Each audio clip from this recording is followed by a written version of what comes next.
What's going on, y'all? So listen. Ooh, what's going on, you guys? So we are back. I know some of y'all like, girl, what? I wasn't expecting this. But while I was gone, I went on ahead, as I told you guys when I was gonna be gone, I was gonna go ahead and check out Love and Marriage DC. I know I said I wasn't gonna review the second season after the way the first season went. The first season wasn't bad, but it wasn't like good. You know what I'm saying? It could have been better. It could have been better, and I just hope with this season. That's what turned me off. That's what turned me off. And let's just talk about it for a second before we get into the actual season, because I know some people kind of confused as to why I'm reviewing it when I said I wasn't. The first season, even though, I have a habit of when I review stuff, I want my audience, whether the show is good to me, like if I had my hopes on looking at it and hoping that it is good, and then I start to review it, and then I realize that it's not that good, I still don't want to put it out there and be like, oh, this is just pure trash. This is this. I don't want to be so overly negative, right? So I try to find the good spots and the funny spots in whatever show it is that I'm reviewing and put that out there regardless of the fact that the show may not be that good. And y'all see me do that with a lot of shows, right? Meanwhile, we have, oh, this is a mess. That's what was going on with Love and Marriage DC season one.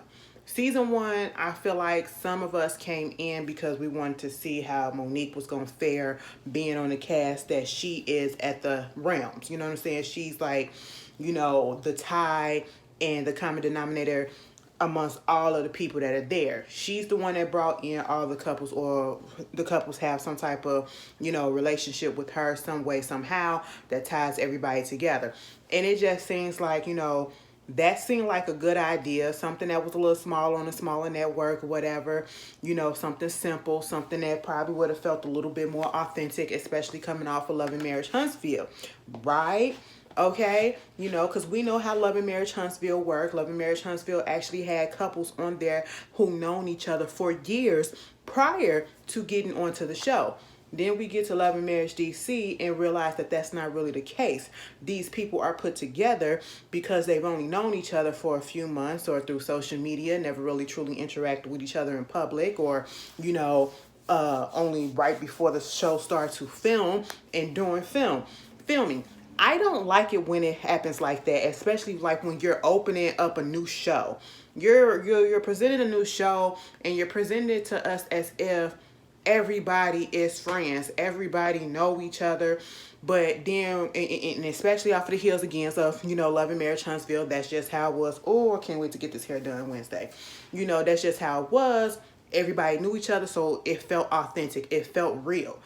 Love and Marriage DC didn't feel real the first season because we can tell through the cracks that nobody really knew each other. People was just getting to know each other, and then the drama was very superficial. And my thing is, it's superficial to the point where we don't know each other well enough to even have drama. So that one braid, there it is, there it is. We don't know each other well enough to have drama. So why are we forcing drama? And what literally say Love and Marriage DC for me was Winter, and I started off not even liking her until I started seeing how much of a mess everybody else really was. She actually brought the drama because Monique wasn't bringing it. Monique was just not it. Monique and Chris was not it. Their stuff seemed manufactured and drawn out and dragged out. I understand that we was getting to know who not Winter, but who Irena and Jamie and Quicksilver and Ashley Silver is. So I'm not gonna put too much on them, but it is what it is. Honestly, I feel like Monique should have came back. Monique and Chris should have came back so that they can redeem themselves. I feel like something is going on, but it's none of our business. It's not for us to speculate, but we are. But it do look a little suspicious. You want to say it's a money issue or a contractual issue or whatever it is. But at the same time, it just seems a little weird that stuff comes out before the show airs, and then it comes out saying that y'all not gonna be back on the show. I feel as though after all the heat that was brought on y'all, who was supposed to be the ram, bringing everybody together, the main couple, the main reason why some people actually watch, at the beginning, I feel like they should have went on ahead and signed back on. Granted, I understand contract negotiations or whatever, but you can't be asking for an astronomical. You can't be asking for a whole bunch of money on the network like OWN, which is a boutique network. This is not Bravo. So that's what I was hearing too. I was hearing the multiple of things. I don't know which is true. And I hope it really wasn't a money issue, because at the end of the day, you can't expect to be getting paid probably what you was getting paid on Bravo when you're on OWN. That does not make sense. Okay? Come on now. I'm just saying, be real. Honestly, they should have came back to have a redemption story on season 2 to gain the people that they lost back, and then be real. And that's the thing with Chris and Monique. I just did not feel like they were being real. Not at all, And so I was just worried about how this was going to go, because I'm like, we got Jamie and Ashley, and their whole thing was about him working too much, and her getting into it with Winter. I wasn't sure if Winter was coming back. Then we had did I say Jamie and Ashley? I mean Ashley and Quick. Then we had Irena and Jamie, and her whole situation was about her son, and which I was interested in, Jason, and then the whole issue that's going on with Lil Jamie, that I was actually interested in. And mostly she really didn't have that much of a storyline either. So my thing is, let me not go back on my word. I usually give a show maybe a second chance, especially when it's in its inception. That first season is just trying to get a feel for it. The second season is when everybody just really comes into their own, or starts to come into their own. And I'm so glad that I actually did go ahead and watch the season premiere. I was actually watching it at my mama's house, and I'm sitting in the chair and I'm looking at this. I said, oh, this don't even look like the same show. It don't even feel like the same. It kind of does, but it's kind of like a little bit better. Like, it drew me in right away. The show opens up. We have Quicksilver and Ashley. Quicksilver, he's at the radio station. He's being prompted or being asked the questions in the rumor mill about the fact that Monique and Chris supposed to be allegedly getting divorced or separated, heading to divorce, because of the rumor or the situation that came out that was in the blogs, that was in peoplemagazine.com, And Quick was like, did they say divorce or did they say separated? He was thrown off guard because, his producer and them, they never told him about this. He didn't see it in the news because that's not what he was looking at. And so he was just thrown off guard because that was the first time he heard about it. And his whole thing is, which I respect, was, I'm not finna listen to what anybody has to say in the media or whatever. I'm going to get down to the bottom of it. And until they say from their own mouths that they're getting a divorce or they're separated, I'm not believing it. And if you're real friends, if you friends or associated with somebody, that's what you're supposed to do. You don't supposed to play into the drama, play into the rumors or whatever and the gossip. No, you go to the source, because you can't go to the source. But can they go to the source? Because throughout this whole episode, you have, because Jamie came down there to the radio station and they're talking about the whole thing. Jamie, he retired from the police department. Baby, they made sure not to tell us that in the first season. I found that out on social media. They pulled all of Jamie T on social media, and I just so happened to run into it. I said, he was a cop. He said, yeah, I was a cop for 25 years. I said, oh, okay. It explains some things, but we're gonna let it go. Moving on from that, they was like, yeah, they haven't really spoken to Monique and Chris. And see, that goes to show me again, like, y'all not real.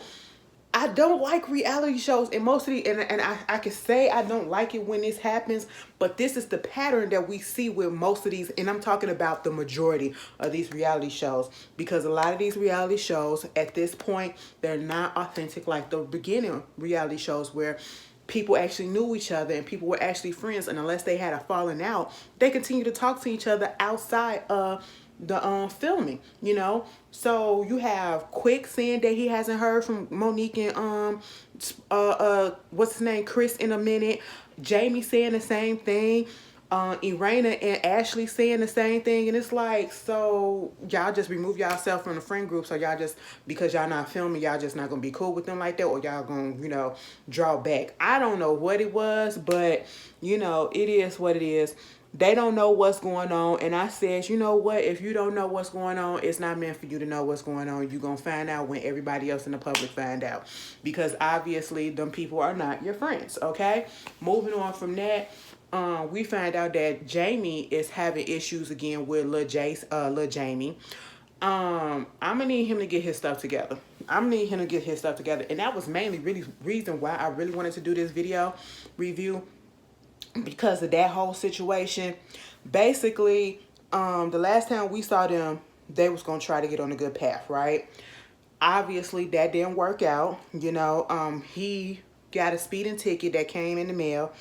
And because, they both have the same name, Jamie and Lil Jamie, Big Jamie thought it was for him. So he opened up the mail and he saw that it was a speeding ticket and it was for Lil Jamie. And so he calls him or texts him, tell him that it's you got a speeding ticket, you got to pay this amount of money. I think it was like $100 some or something like that. I don't know how much it was.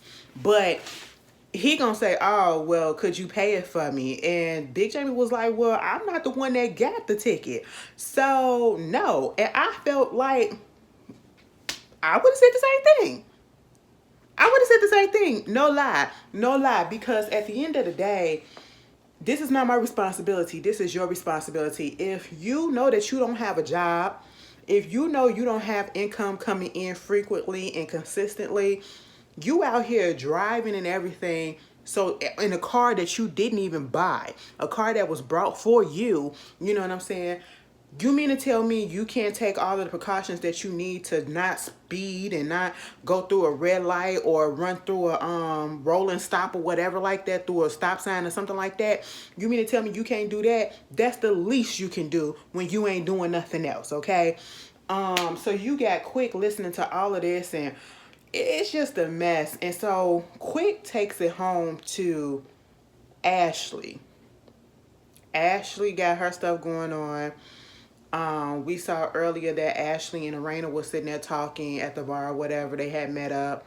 They trying to see what's going on with Monique and Chris. And we see the complete opposite happening, where Jamie and, Quick was sitting over there talking about Monique and Chris because it was brought up in their gossip segment on his show. So, they're trying to see what's going on, but they're not playing into it in the sense of, well, I believe it and it is what it is. They're getting divorced. No, they're like, until they tell me, I don't believe that. You know what I'm saying? I ain't never seen nothing when I've been around them. No signs saying that they was heading to divorce, heading to separation or anything like that. They was giving them the benefit of a doubt. Girl, Ashley and Irena was like, I guess they separated or whatever. They live together, but they don't live in Maryland together. They don't live in the same house together and all this stuff or whatever. And I'm sitting here like, so why y'all sitting here talking and speaking on it in a definitive manner as if you know for a fact that them two are getting divorced or separated, when that wasn't the case for now, that was going on? Y'all have not heard from this girl, and y'all have not heard from Chris to even put that out there like that and to say that, yeah, because they were saying it as if it's facts that, yes, they are getting separated. They are getting divorced. They're heading to divorce. And I'm sitting here looking like, was y'all really friends with this girl? Not really. I don't feel it. But I feel the kinship between Ashley and Irena. I always felt that. I think they was at her house. Ashley said, we got a friendship, not a friendship with the D. She said, you're not getting no D from me, and you're not getting no D from Jamie. I said, now, Ashley, why do you have to throw that up in there? Girl, sometimes we say some things that's not necessarily necessary, or that's not needed, trying to be a little bit shady or whatever, and trying to get a little kiki in, and sometimes it is not needed, okay? It really not. There are moments that calls for it, and there are moments that don't, and I feel like this one wasn't, okay? But, you trying to be cool with me or whatever, and you throwing shots, but... they talking about that. Then we're talking also, both of them, Jamie and Ashley was talking to, or I should say Jamie and Irena was talking to Ashley and Quick about, Jason finally getting into the Doors program that we were first talking about on season 1. trying to make him more independent because, he's blind, he has this disability, and he's been wanting to be independent. So this is a program that they've been trying to get into for the past 2 years, and finally he has been accepted, and he is about to go away. And so Irena wants to throw him a goodbye party, at this penthouse that his their friend owns, okay, that they rent out or whatever.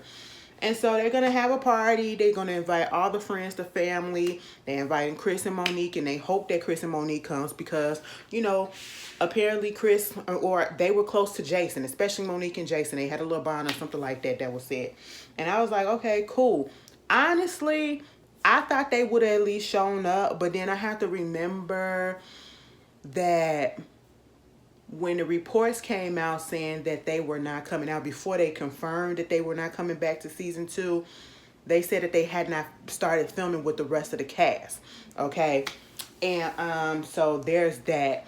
But back over there at Quick's house, Ashley has her assistant, who used to be her former living nanny. She left for a minute. I think her name is Angela. She left for a little bit, and she came back as Ashley's assistant. So she's moving back in. So she's her living assistant. Must be nice, you know what I'm saying? And so, Quick is excited for that, for her to have something to do or whatever. She's getting her book out there. It's about to go live real soon. She's about to throw a little party for that whole situation as well. Moving on from that, after this whole conversation that, Quick had with Jamie about little Jamie, we get into this discussion between Ashley and Quick about their son, who just turned 14. He's a freshman in high school, and it's this whole thing about him not waking himself up for school on time, and the fact that Ashley has to keep getting up and waking him up. Ashley has no problem with doing that. Quick wants him to be more independent, or I should say, as he says, you need to let him be a man. If you gonna miss school, let him miss a couple of schools or whatever days of school and let him be a man. You coddle him too much. And I was like, why are you getting so mad? Why are you getting so mad? It irked me so much. And you want to know what made me real? When men says, or anybody say, to a young boy and to a young teenage boy too, to a young kid, or a young teen boy, you need to be a man. Let that boy be a man. That boy is still a boy. That boy is a child. Your son is still a child. He is not a man yet, Quick, okay? He is coming into his own. Quit trying to rush the process, okay? You getting so hyped up and in your feelings over the insignificant things of life right about now. And it's all because, like Ashley said, you didn't have a mama in your life after a certain age because your mama passed away. So your mama passed away when you was in middle school, okay? When you was probably in elementary. He was, what, 10, 11 years old? Yeah, your mama passed away real young. So you didn't have a mother in your life to look over you and to be, coddle you, as you say, and to just be aware of your well-being, okay? I don't see anything wrong with Ashley still, waking that boy up at 6 o'clock in the morning if that's what she want to do. Waking herself up, being there for her child and all that, giving that mother's love. Do I feel like she's coddling him for doing that? No, because at a certain point, my mama used to wake us up too. We had alarm clocks as well, and she used to come in and make sure that we woke up. And sometimes, it came to a point where, my mama would have to leave to go to work first. And we'll still, when we got to a certain age, we'll still be home. She goes to work early so she could be home by the time we get home from school. So when she gets to work and by the time it's time for us to wake up, we have an alarm clock that goes off, and she still called us to make sure that we was up on time. I don't see what's wrong with that, and I don't see why Quick was just being so overly dramatic about, just let him be a man. He needs to learn how to wake up on his own. He's 14 years old. He's 14 years old. He's a teen. He's a young teen that's still trying to get used to this, okay? You're putting, like, yeah, we want our kids to be self-efficient. We want them to be independent, learn that independentness and everything. We want that. But you have to ease that process, and you're like, he's like trying to speed it. I don't know. It's just weird. Like, do you want your, I don't know what he wants. Do you want another adult in the house, or do you want your child? I just don't know. Like, and then I just didn't like the fact that he was getting so mad at Ashley because she was trying to say things. And I know men, fathers want to discipline and, raise their kids one way, especially their sons. And, mothers want to do it another way because, that's why you get mama boy. But I don't feel like the way he was putting on, he was making it seem like Ashley was doing everything for the boy. And that's just not what it was. I don't get that impression from her, especially from her background. You know what I'm saying? And the way that he tried to throw her background in there sometimes, it just be irking me. But, and then just gonna leave out, okay, well, yeah, I gotta go to work. I said, you started this argument and you just gonna leave out because what? We ain't finished. But anyway, we had that go on. Next thing is, time for Jason's little party. Now, I was sitting there like, why y'all got signs up that say we will miss you and he can't see that?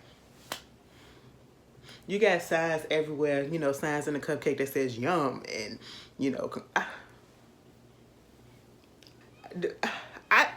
I just was thinking like he can't. Okay, I'm gonna move past it. I don't want to offend, but I was just, they did have an artist come there and make a painting of him, and I did like the fact that it was a portrait of him, one of his pictures that he posted on Instagram, and he made a duplicate portrait of it, painting, and he made it so that some of the stuff was braised so that he can touch it and feel the texture of it like braille. You know what I'm saying? And I thought that was really, really cool. So everybody gets there, and Raina looks good, okay? Raina, you look real good, but let me tell you something. You had those Chanel earrings on, right? And it took me a minute to realize that that's what it was, Chanel earrings, because you had them on the wrong side. I'm sorry. You had them on the wrong side. You know what I'm saying? So what you should have done was put the Chanel over, wait a minute. Put the Chanel over here, because we read from right to left, right? Or do we read left to right? We read left to right, so it should have been on the Chanel. You know what I'm saying? That's what it should have been. But it was cute. Body was everything. Ashley came to the door when she was going to open up the door for Urana. I said, oh, that's a natural ass right there, because look at all the dimples and everything up in it. I said, I like that.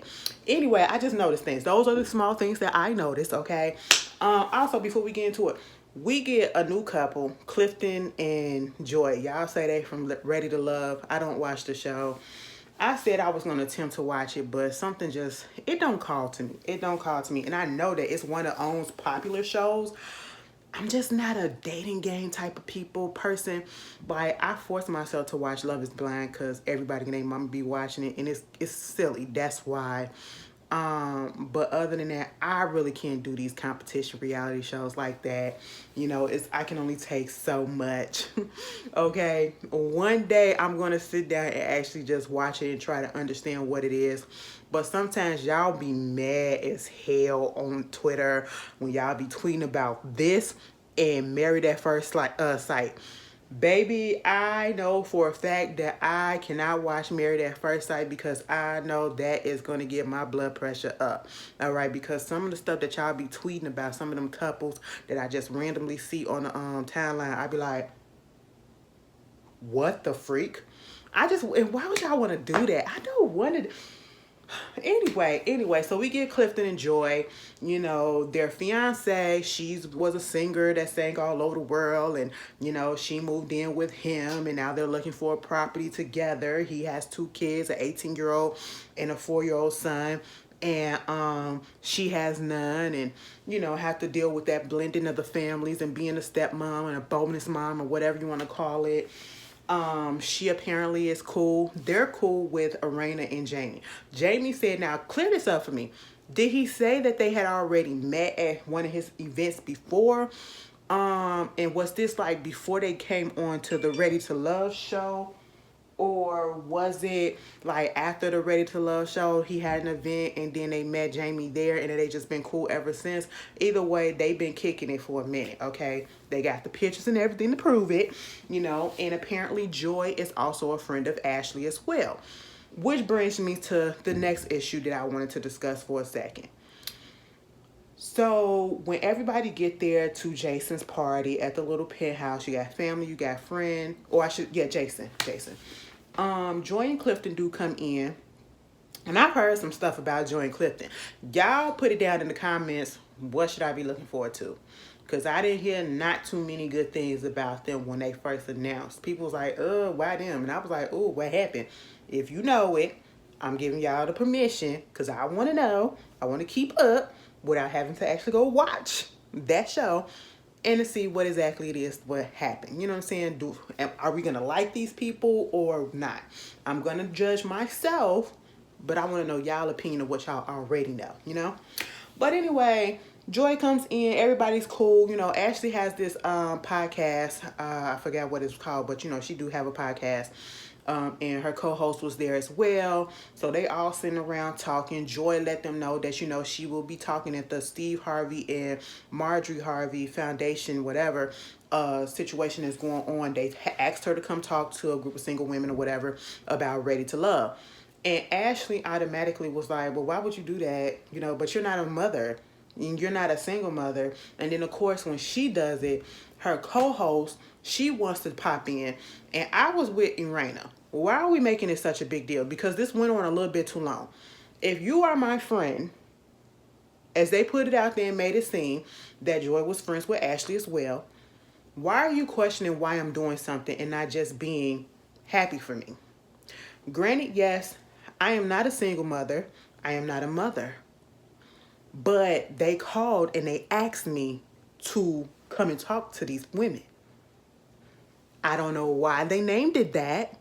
I don't know why it's just for single mothers or if it really is for just single mothers, but they called or they reached out to me and wanted me to come in and talk about my experience on Ready to Love. Not just giving out love advice or whatever to single mothers, given that I am not a single mother and I'm not a mother at all, but therefore I'm just, she's continuing up the press for, that's how I took it. She's continuing up the press from being on this show. So she's going to go there and talk about her experience, okay? And it just so happened to be an event that has single mothers there. That's what it seems like to me. And the way that Ashley and, you know, her co-host went on and on about it, and they was just so baffled as to why, you know, I wouldn't do nothing for single mothers because I'm not a single mother. I've never been a single mother. Okay, girl, that wasn't the issue. That wasn't the point. What? Maybe she shouldn't have said it was single mothers and she just was gonna come up there to speak about Ready to Love. You totally missed the point of the fact that she was going up there to speak about the show that she was on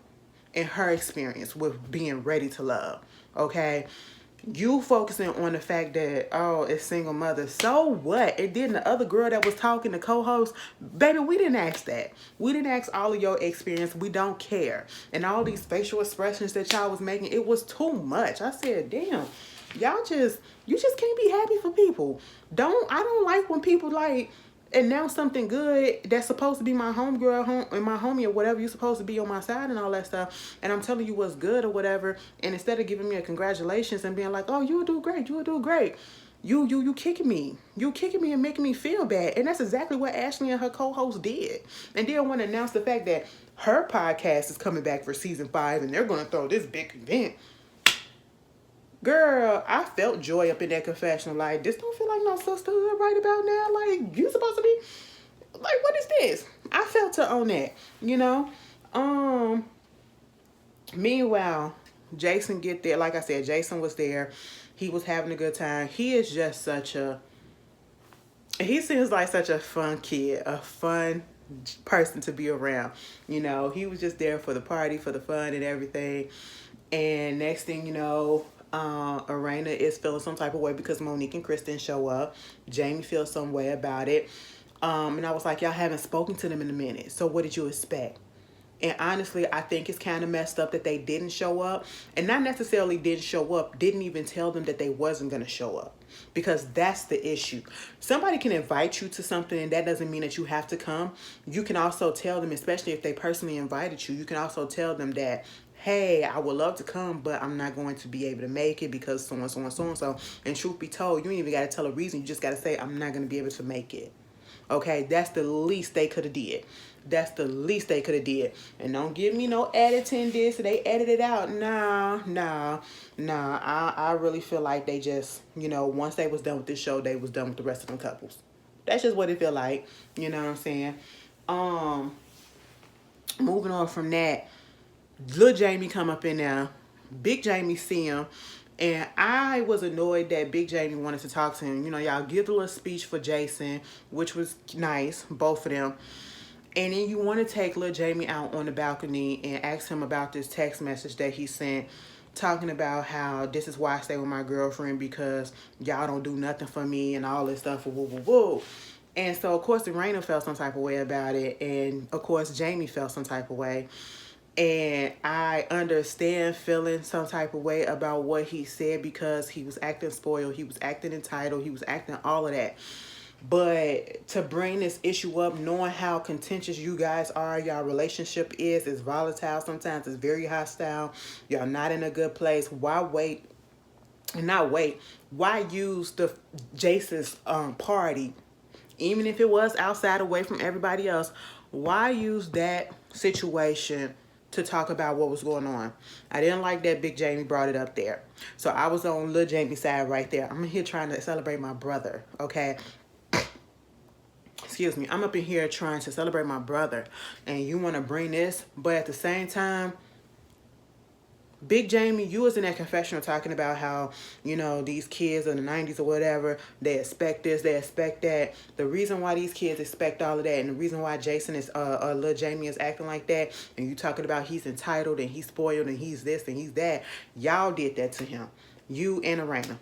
Y'all did that to him. And now it's coming back on your ass because he's 26. He can't get his life right. He can't get on the right path. He don't have a job. And now he's making it seem as though y'all need to pay for everything and y'all need to take care of everything. But then want to flip it and say, I ain't never asked you for nothing. I ain't never asked you for nothing. And the one time that I do ask you for something, you get an attitude and you act like you can't do it. And if I really wanted to, I could have asked grandmama. Yeah, you could have asked, like Jamie said, you could have asked grandmama because she would have did it for you. You know what I'm saying? And that is the issue. That is the issue. And I see Big Jamie's side and I see Little Jamie's side, but I'm leaning more so towards Big Jamie because at the end of the day, you are a grown person. You're 26 years old and you do not know where your life is heading. Even though sometimes a lot of people don't have things figured out in their 20s. But you don't have any type of employment. And your father is giving you all these type of options for even just a temporary situation until you figure out what it is that you need to do. He had him a job interview for some type of company or whatever. I think it was at a hospital or whatever.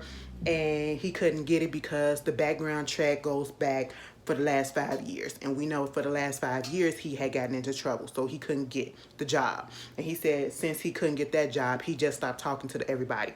Lil Jamie said, no, I was talking to everybody except for you. And I was just like, I want to feel sorry for Lil Jamie, but I can't. I can't. You got your brother, Jason, who is younger than you, who has a disability. And I know it may not seem fair to even compare it, but let's just do that. He's younger than you. He has a disability, but yet he is trying to break out of the nest. He is trying to be independent. He wants that.